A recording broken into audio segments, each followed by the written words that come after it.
Well, Sioux City is still years away from construction to rebuild the Gordon Drive Viaduct, but those who will be involved with the work, as well as those likely to be impacted, are already zeroing in on the project with a nearly $200 million price tag.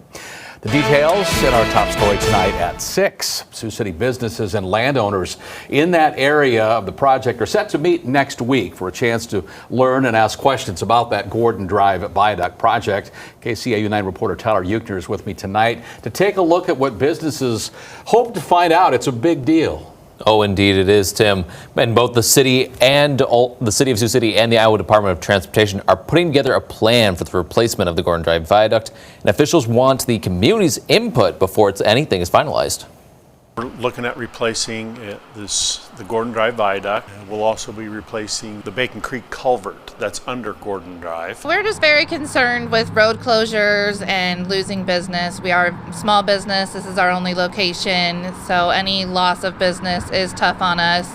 Next week, the Iowa DOT will sit down with a variety of people in Sioux City to help clear the air and discuss the current ideas for the viaduct project. The major stakeholders, such as the Chamber of Commerce, the city, a lot of the local utilities, and we're talking to law enforcement and fire, transit. Every one of us is going to be affected. The day after the stakeholders meeting, businesses above, next to, and below the Gordon Drive Viaduct will be given their chance to sit down and learn. Tasty In-N-Out is one of many businesses that would be impacted by the construction. And officials say they plan to attend to the forum and ask a fair share of questions. If the roads are closed, are there going to be signs that'll be able to direct people to our business?